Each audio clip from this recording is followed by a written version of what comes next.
Namaste, Sat Sri Akal. It's such a great and such a rare honor today for me to be with the amazing Singh twins, one of Britain's most famous artists, Amrit and Rabindra Kaur. Thank you so much for your time, and thank you for coming to exhibit your art in a very new field, Slaves of Fashion, at Britain's award-winning, multi-award-winning art gallery Firstsite, where I'm delighted to say that I was once the chairman of the board, and I helped the gallery put diversity at the center of its artistic strategy.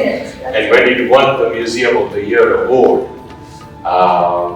that was one of the main reasons it won the award, the way in which the gallery works with diverse artists.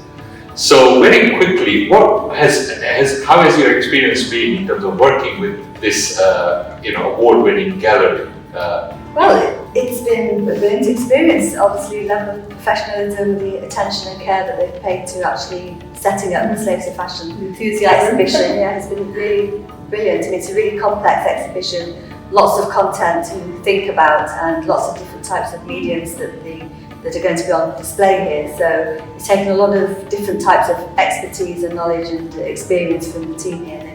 Really stepped up to the plate. Really. I'm so glad to hear that. And that actually has been the comment from most artists who have exhibited here. And Sally, Stuart and the team are just fantastic, so I'm really happy to hear that. So for those of you who have not heard about the Singh twins or not aware of your art, can you tell us a little bit about your personal life story and your journey in art? Oh gosh, do you have time? I know it's a long story. Well, I guess we should start by saying we never intended to be artists. Yes, we were kind of pushed into it by the system, if you like. We were originally interested in going down the line of doing medicine. Our father was a doctor and we studied the sciences. And our teachers at school were very keen that we shouldn't be doing that. I think there is this kind of expectation and mentality, if you like, sort of cultural stereotyping that young Asian people are being forced into certain careers. They assume that there's usually the sort of engineering, lawyers and doctors. Yeah. But that wasn't the case. That wasn't the case in our situation. I mean, we've always from doing our art, we've always been encouraged from the age of dot. When our father, saw we had that interest, he was the one that supplied us with all the paper and the paints and the felt tips and everything from stage one. So he's always been very, very encouraging. And medicine was something that we wanted to do, our own choice, no pressure whatsoever. But our teachers have this stereotypic view of, Asian parents forcing their children, to go into the sciences or the kind of professions. I think that there is, in fairness, there is some truth in that. But we also say that actually, whichever culture you go to, which parent wants their children to go into the arts, they all want to have that aspiration for them to go into what they consider to be the more stable professions. So I think it's a bit unfair sometimes that the South Asian communities do get extra flack for that. But anyway, to cut a very long story short, we didn't really get much support from our school teachers for studying medicine, and as a result we ended up doing an entirely different course at university, which was a combined studies degree, and that actually enabled us to really develop one of our other long-term passions, which was comparative religion and world cultures. And so we embarked on a course in world religion and actually ecclesiastical history, which was the first 4 centuries of Christian church history. And I think maybe that stemmed back to our early exposure to the Catholic faith, because we both attended a Catholic convent school, and so that felt very comfortable going on to then study that in an academic context. But we had to pick 3 subjects for this combined studies degree, and the only other subject that would fit into the timetable for the other 2 was a course on 20th century art history. So although we were rebelling against our teachers at that time and refusing to do art, we were kind of forced into choosing this particular module, and we thought, okay, fate has pushed us in this direction. So we embarked on this combined studies degree, and it was actually the attitude that we faced within the art department at that time of university that is the reason why we're artists today. And frankly, they were very against the kind of work that we wanted to pursue as artists. So we were exploring the Indian miniature painting tradition at that time, and we wanted to bring that beautiful tradition to a contemporary audience. But our tutors were, well, it went down like a lead balloon. They were saying that, these Indian miniatures have no place in contemporary art expression, they were backward and outdated, and that really made us angry because there was a lot of hypocrisy in what they were saying. Because we were being presented with all these Western role models like Matisse and Gauguin and Picasso, all the big names of Western art history. And all these artists had been inspired by non-European art forms. And yet when it came to us, it was a big no, we can't, you've got to look at Western ways of doing things. And it was just an extension of our own experience growing up, being brought up in a very white area. No Indian friends at all. In Liverpool. In the Liverpool area, yes, in the northwest. Yeah. And having that pressure to conform, to so-called fit into what the kind of mainstream community expects you to be, expects you how to dress and think and socialise. So we felt that this was just an extension of that prejudice that we've grown up with, this cultural prejudice. So at that point, we started. We did try and compromise our art actually initially because we felt we have a degree to get here. Yeah. So initially we tried to kind of kowtow to what the dictates of the course were about. Yeah. But when that wasn't acceptable, we thought, well, no, we can only take so much of this. We've got to challenge this Eurocentric perception of the art teachers. Yes. So then we started thinking about our art and how we could use that to challenge this notion that West is best. Absolutely, and risk and rebellion is what I see in this exhibition today also. And actually, risk and rebellion are not new to Sikh culture. Definitely not. In fact, they are the strengths of Sikh culture. Yeah, right? Part of our genetic makeup. Yeah, and I really admire that, and I think that what the world sometimes misunderstands is that different cultures bring different strengths to the table. So, like if we talk about today's exhibition, slaves of fashion, right? Now, if I look at, and you've got so many influences. One of your influences is faith, and it can be clearly seen in the art. Another is tradition. Actually, modern art tries so hard to run away from tradition, almost to rebel against tradition. Whereas you are rebelling in the opposite direction. You're actually saying that we are all part of a line and a journey and a continuum. And I find that fascinating about your art. We've always believed that you can't separate the past from the present. We are who we are today because of history, because of what came before us, and that applies to the art world as well. You can't create something out of a vacuum. You may have seen something 5 minutes ago that inspired you, that's in the past. So, to try and say that everything that came before is not about any value is like throwing the baby out with the bathwater to us. Tradition has a place in the world today and always will have. This is why we actually do define, when people ask us how do we define our work, the phrase that we have is past modern. It's obviously a play on the word of postmodern. Past modern. But it's that idea that there is this connectivity between past and present, but also the idea that there's a stereotype view that everything in the past is usually equated with non-European traditions that are backward and not progressive, not modern, not educated. And everything of today and the future is often equated with being westernized.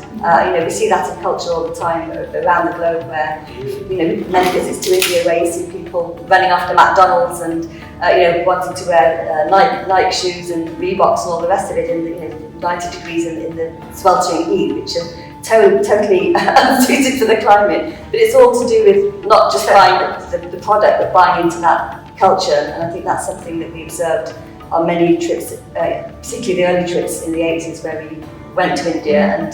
And that also applied to the art world as well, because when we first went to India in 1980, this beautiful tradition of the Indian miniature painting was totally ignored and dismissed as something, as our own tutors in England were saying, as backward and outdated. Even not having any place in Indian art, and all the contemporary Indian artists, as far as we could see at that time, were aping Western role models and kind of the benchmark of what contemporary art has been defined by, from the Western perspective.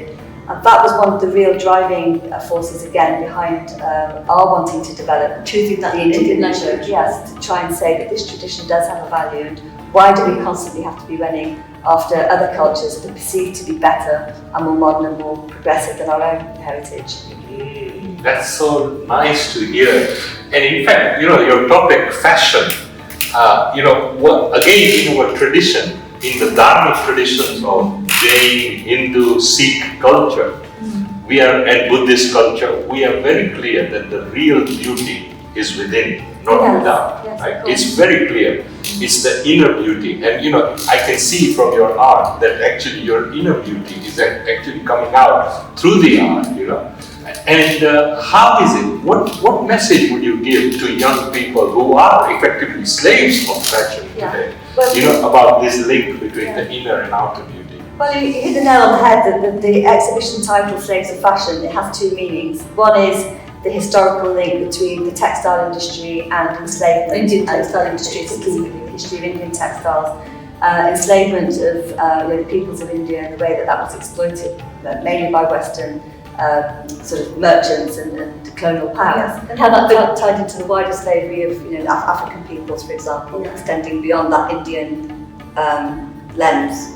But the title is also a reflection of how we are all slaves to consumerism today, how we all hanker in this materialistic world after material things without necessarily thinking about the consequences or who's actually paid the price for those objects, sort of down the supply chain. So the show looks at sort of issues around ethical consumerism and fair trade, as well as the history of Indian textiles and how that links to slavery, literally slavery connected to the production of textiles.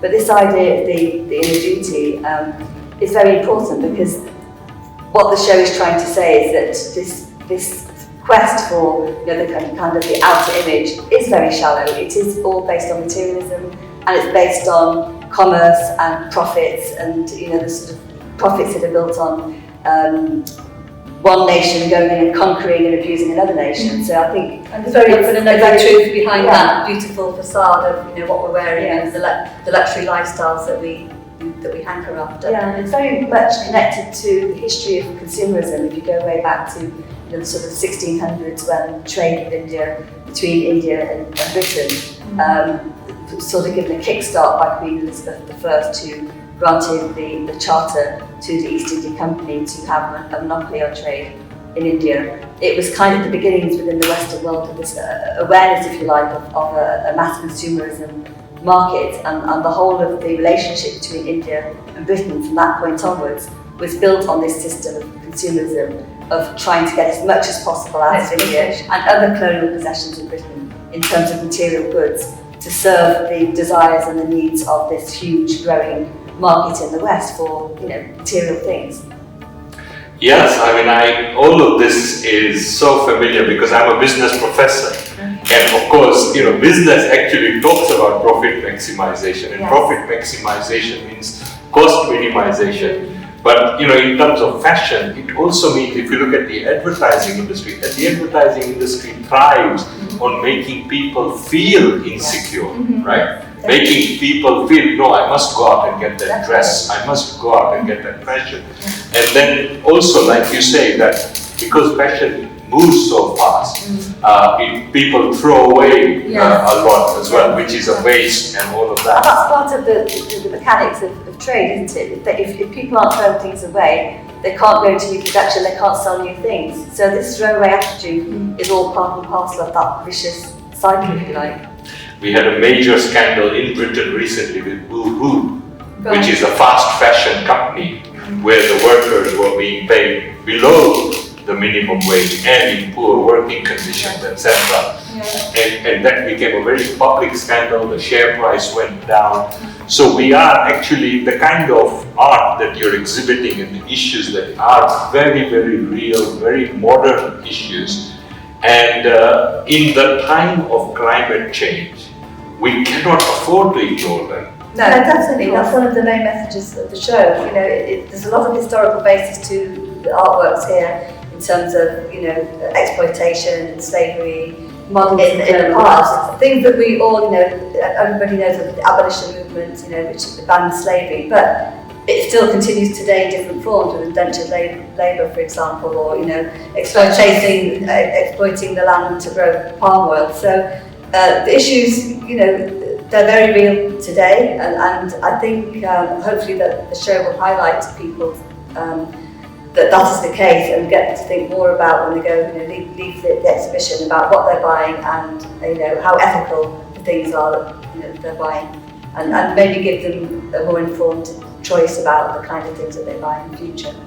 It's so refreshing to have a very clear political and economic message from art, and a message which is also educational and liberating, because people who will be seeing this exhibition hopefully will come out thinking that I am beautiful too, and that yes, fashion may not be unimportant, but I must start with my own inner beauty and work on that inner beauty to be able to put that outer beauty on. And what I see with your art is that aligning with the Sikh tradition, the culture, and in a way you're working in line with your own genetics and your own rhythm, your own family culture and values, rather than rebelling against it. Yeah, we've always been very proud of our heritage. Obviously we're British born, so we're British and we have our Indian heritage as well. And the two,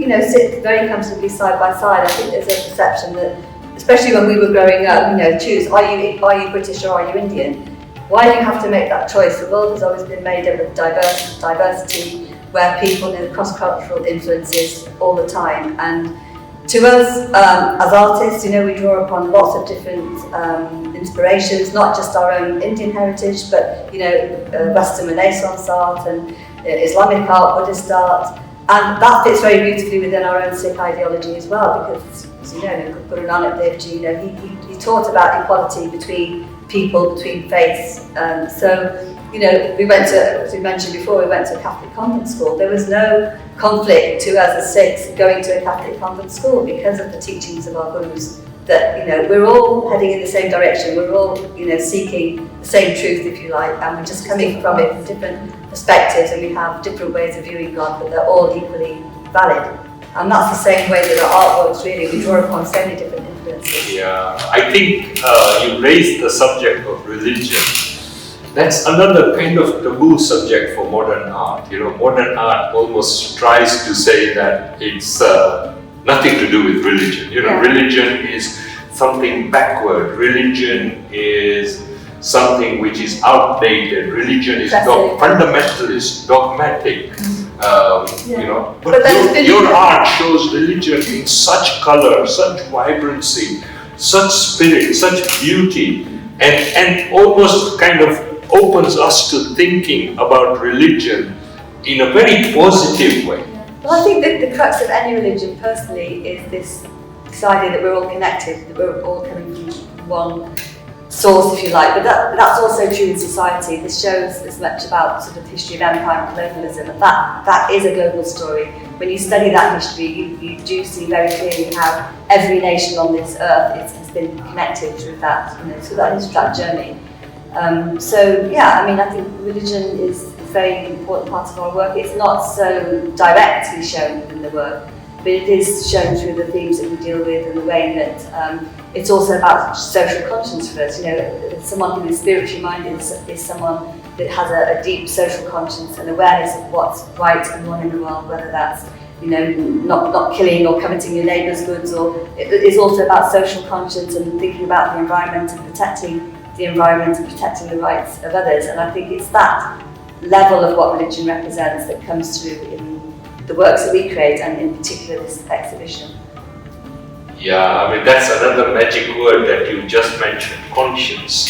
I think modernity almost tries to destroy conscience, because we're constantly bombarded with sounds, with music, with facts, information, etc., that we have so little time to talk to ourselves, to our spirit, to who we are and what we stand for, what we believe in. But in your art, I can see that yes, your conscience is very clear that you're trying to address it. It's very intelligent art as well. You've done your research. You can see the research. You spend a lot of time in research rather than actually painting. Right? Yeah, it took about a year to research this project, and the works then took about 4 years to create the whole exhibition. And since it first launched in 2018, there were plans to continue the tour. Of course, COVID put the block on that. But it was 4 years in the making, and the first year of that was purely researching the different themes that we want to explore through the exhibition. Because they're so complex and they're so interwoven, it took a long time to kind of get things clear in our minds and cross-reference the information that we were researching as well, to make sure that we feel that we give as fair a representation as possible, in dealing with the different viewpoints. Yes. Wow, that is quite, because you can't really show that research directly. The time that you spend. Well, we hope when people look at the works, they'll see. I mean, every detail tells a story, and I think hopefully it'll give them an inkling of how much research has gone into each piece just from that alone. Yeah.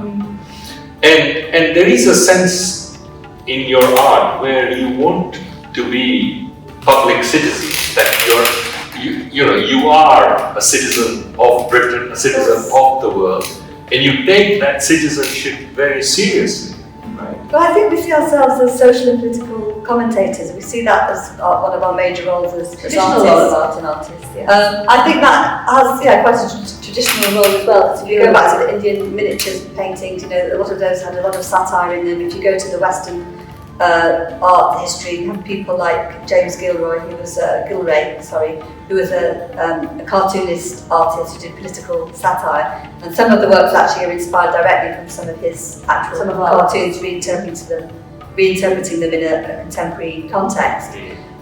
So that's always been very important to us, to kind of see ourselves as we're just interested actually in the world around us. So it's we find interesting commenting on what's happening from day to day, or what events are happening, and it's not always our own point of view that we represent. We're very interested in seeing what society in general is thinking about on particular themes and subjects. Yeah, very often it's a reflection of media perspectives, because I think the majority of us do glean a lot of our understanding of the world through the mass media, and so obviously there's different varied opinions of what comes out through the media at any given time. So there's a lot of references to media headlines, for example, in quite a few of the artworks in the exhibition, that have been a starting point for the particular theme that we've depicted. You've obviously made a career out of art, but there are many young people today, even in India, who would love to pursue that as a career, but are often inhibited, and sometimes for parental reasons, sometimes for practical reasons, as to how to earn a living. I personally am supporting some young artists at the moment, and trying to also encourage the parents to support them, but there are so few and far between. So I guess what would be your tip to young people wanting to pursue an artistic career, whether it is through painting, whether it's through drama, theatre, poetry, writing, literature, narrative, etc.? What would you? Well, it's a question we've been asked quite a lot, but it's a really difficult question to answer, because there are so many different dynamics to this. We've been very, very fortunate, because we've had support of our family from day one, and it is a difficult path to tread if you're trying to establish yourself as an artist. You don't just arrive overnight. You've got to build a portfolio and a profile before people start to take you seriously, and you then get the commissions and the paid work that really makes it a profitable and a workable, practical job, if you like.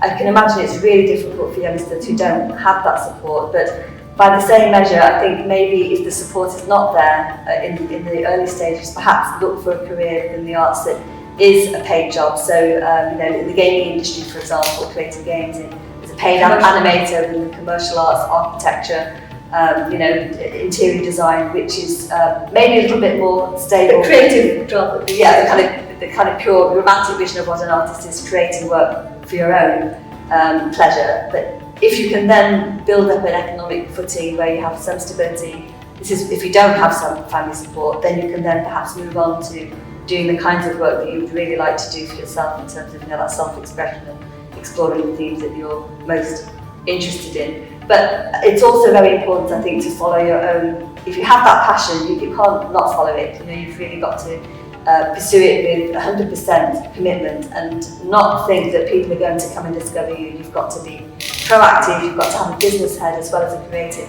head and really try and find ways to make it work economically. Because that's the first step. I think there's a big advantage of youngsters today that we didn't have, and that is the internet and social media.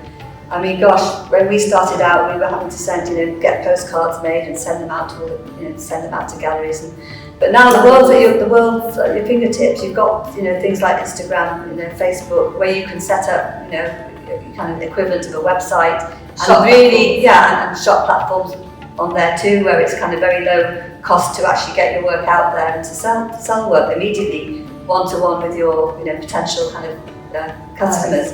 So I think that is a big advantage that youngsters could really take advantage of, using that social media to promote themselves in the field of art that they want to follow. And what would you say to parents, in terms of creativity and the importance of creativity to young people and their development and growth? Yeah. Well, I think if you're born to be an artist, you're born to be an artist. And I think if parents are supportive of a youngster who has that talent, they're bound to succeed, and I think they'll end up being very proud of their achievements and being part of that journey and that success for those youngsters. So I think I would like to say to parents, if they can, give those youngsters a chance. They'll soon find out within a year or two whether it's going to work, and even the youngsters themselves may decide it's not for them. But I think just give them that starting point and somewhere to kind of that aspiration and see where that goes. Really. But also parents to make parents aware too that there are careers out there that are art based, so it doesn't necessarily have to be art or nothing. You're not doing art, you're doing becoming a dentist or a lawyer or whatever. There are careers that have a steady income but have a creative base to those that may be a compromise to supporting their children to at least starting that journey within the creative industries. That's lovely, yeah. And in a way, not every person needs to be a full-time artist. I mean, the problem with modernity also is the failure of imagination, And in a sense, we all need imagination just as we need food. So, I mean, I see in your art that kind of message also that, go to see good art, spend a bit of time thinking and reflecting. If you like, write a little story once in a while, or write a little poem once in a while, but keep your mind open and keep yourself thinking and reflecting, because we see, I've just been reading a book about business where they said so much of the economic damage to the world is because of a crisis of imagination. That the thinking is very narrow, there is very little open-mindedness. You've described so many artists in this conversation which come from all over the world, and you've taken inspiration from them. So you have that open mind, and I think everyone could benefit from an open mind.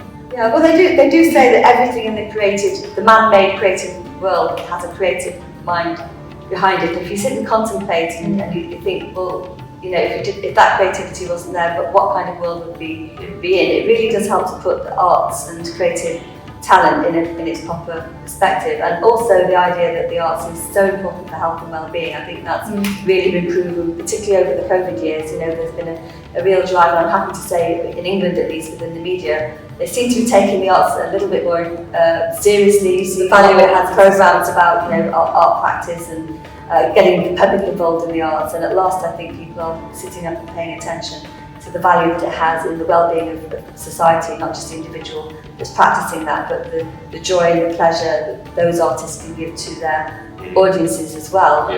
Just the pure joy of looking at something aesthetically beautiful, or the way in which art can challenge your mindset, or make you more aware of the world around you, and think about the world around you in different ways, and interact with different people in different ways. That's really important that people recognise that.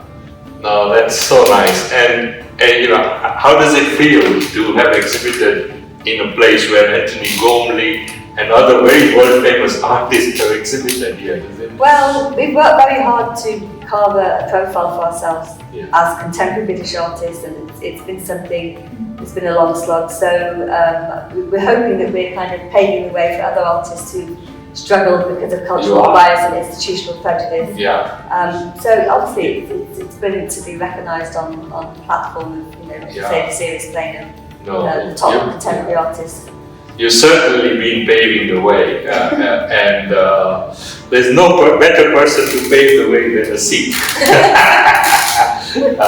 And some of you may have heard about Khalsa Aid, for example, or about the Langar, and how kind of the Sikh culture and hospitality, food, graciousness is so central to the culture, and how important it is that they share whatever they have with others.